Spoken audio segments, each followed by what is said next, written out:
Great morning, Holy Brothers!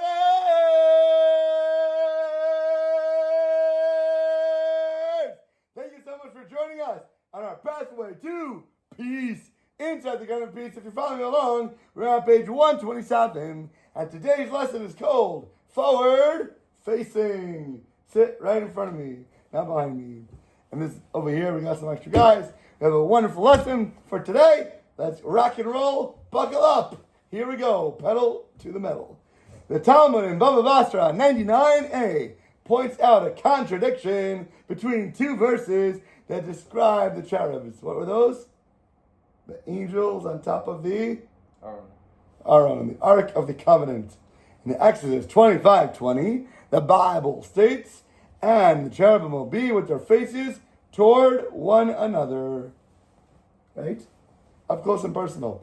Whereas in Chronicles 2:13, the verse states their faces were toward the sanctuary, implying that they were facing away from each other. The Talmud, the Gemara, answers the contradiction by saying that the verse in Exodus refers to when the Jewish people are fulfilling Hashem's, God's will, whereas the verse in Chronicles refers to when they are transgressing.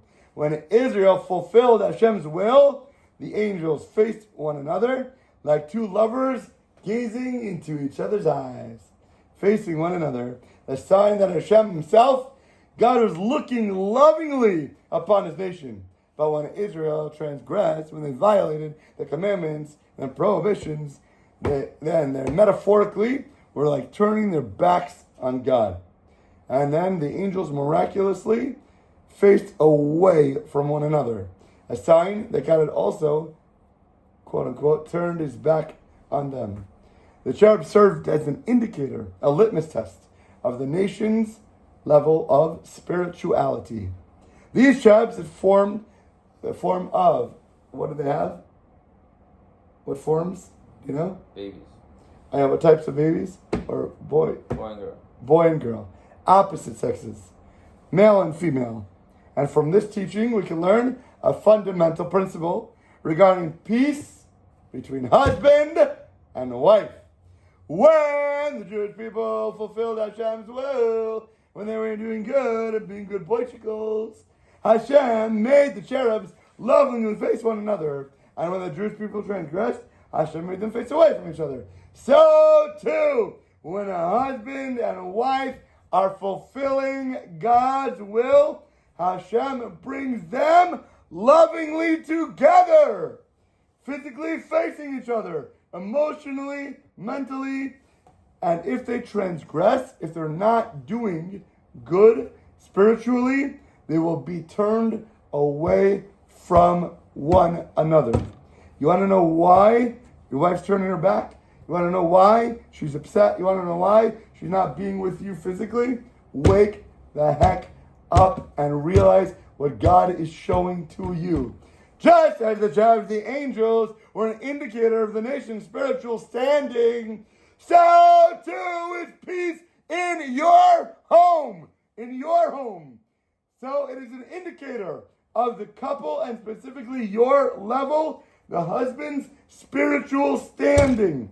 Peace in a home is like a certificate hanging on the living room wall, a plaque that is shellacked and signed by God, which declares the husband is fulfilling Hashem's will, specifically that he is guarding his personal holiness and being an amazing, wonderful, loving, caring Jew according to the literal letter of the laws.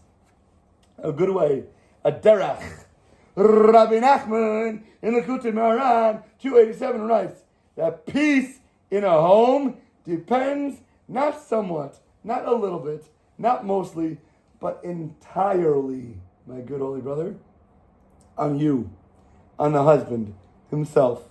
He explains, when a husband is modest and guards his personal holiness, then he shines 224 spiritual lights onto his wife.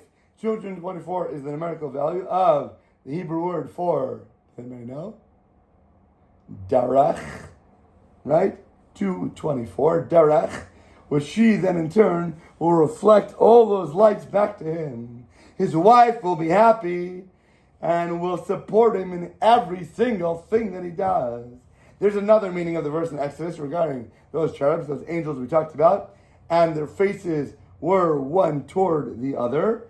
That is, the husband illuminates his wife. Remember, she's the moon, he's the sun. And she will shine back that light for him. His night will be illuminated by the moon that shines because of his light that is reflecting. So he'll have a night that's going to be glowing and that's going to be lit up because she's shining. But she's shining because of what he gives her. And that's what he'll get back in return. But if the husband corrupts and sullies and dirties his way by violating the personal holiness, for all flesh had corrupted their way upon the earth, from Genesis 6:12, then he no longer illuminates his wife. She will not be lit up, he will not have that light in the home, and she will turn about and opposite against him. As our sages have taught, if he does not merit, instead of a helper, she will be a hurter. She will be against him. This problematic body. The Zohar teaches us that Adam Arush, the first man in the world, did not benefit from the physical world at all, since his body was completely, entirely spiritual. But that was only until he sinned. We talked about this before, but nowadays, if you find like one of the holiest, highest, greatest rabbis on earth, if you get the merit to be with them in their presence, if you stare at them and look, you'll see that there's something special, something supernatural about them. It's a little bit like an aura around them. As they call it, glow, an illumination, something that is not of this physical world. And they say, if you looked at Adam, the first man, he was exactly the opposite. He was a complete spiritual being. He was an infinite light. They said when he was dead, his heels shone, the bottom of his heels was the lowest spiritual part of him. When he was dead, that shone greater than the sun in our physical universe. It was so blinding. But when he was alive, how can you imagine? It was an illuminance of a spiritual being that if you were able to look long enough, you barely saw the shell of a physical body that was containing that type of aura. That's what Adam was before he sinned. When the body of Adam came to the world, the sun and the moon of this world saw him, and their sunlight was obscured before his. It was like lighting a candle or taking a match now and holding it up to the sun. You can't see the match at all. The sun's blinding. That's what Adam did to the sun in this world when he was here. You could barely even see the sun because he was shining. He was shining so brightly. When Adam sinned after eating from the tree of knowledge, they caused a blemish in all the worlds, and they descended from the previous levels. The supernal light that had previously shone upon him was darkened, and he required a new body of physical flesh and different skin of this world, as it says, and the Lord made for Adam and his wife garments of skin and clothed them. In Genesis 3:21, people think that, that means they were naked and God gave them something to wear. They're saying, no, there's so much deeper levels going on here. Now he gave them the skin and a clothing for them to be in, like what more we are in this world, of a physical body, which never was in existence of their essence before they had sinned. This was their physical body that could now benefit and enjoy and delve into physical lusts of this physical world. From the Zohar, Parshas Kedoshim, page 83, with the explanation of the Matak Midvash. Literally, word for word, this is what he writes. Only after the sin of the tree, where Adam and Eve were clothed in these new garments of skins of physical bodies that could benefit from the physical lust, then they can enjoy this world in that way. The experience of sexual lust came about as a punishment because of physical darkness that was forced upon Adam because of what he did. He never had any attachment to that realm before. He couldn't even fathom what it meant to enjoy a prohibition of a physical pleasure for your body. It made no sense to him. Before his sin, his body was entirely pure, kadosh, and holy, and shone brighter than the sun and the moon combined. Until then, his bonding with Eve, his wife, took place on only an entire spiritual level. They didn't have any oh, I want to be with you physically. Oh, let's go shack up under the tree. It was completely removed from lust, and any physical pleasure was non-existent. Can you even think about that?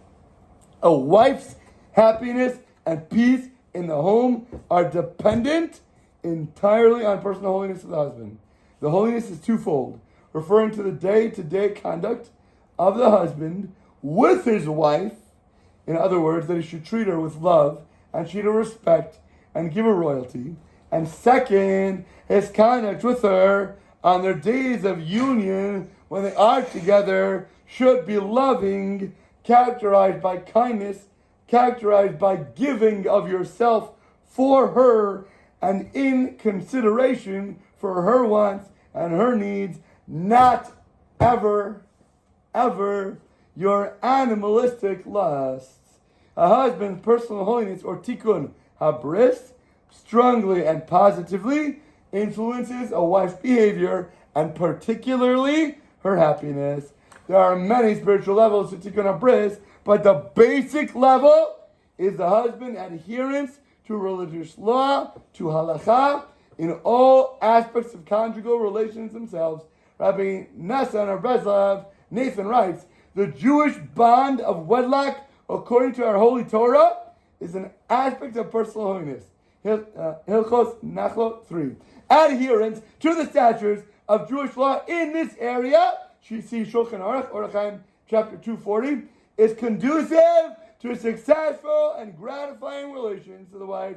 A wife's dissatisfaction or any problems in marital peace that you can ever find, where the wife is not happy, or she's upset, or she's annoyed, or she's going on a tyrant, are connected to the relations, can almost always be traced back to a husband's breach in this personal holiness.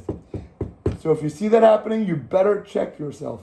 By strengthening his tikkun habris, he will discover that his wife will be so much more satisfied with him, so much more happy with him, and so much more at peace with herself and with him because of his ways, what he's reflecting, and the energy and the light that he's giving forth for him to her. So keep that in mind and take that to the greatest level to make her the best that she could be because of the way that you are. And with that, have an awesome, audaciously amazing rest of your day. Dun, dun, dun, dun.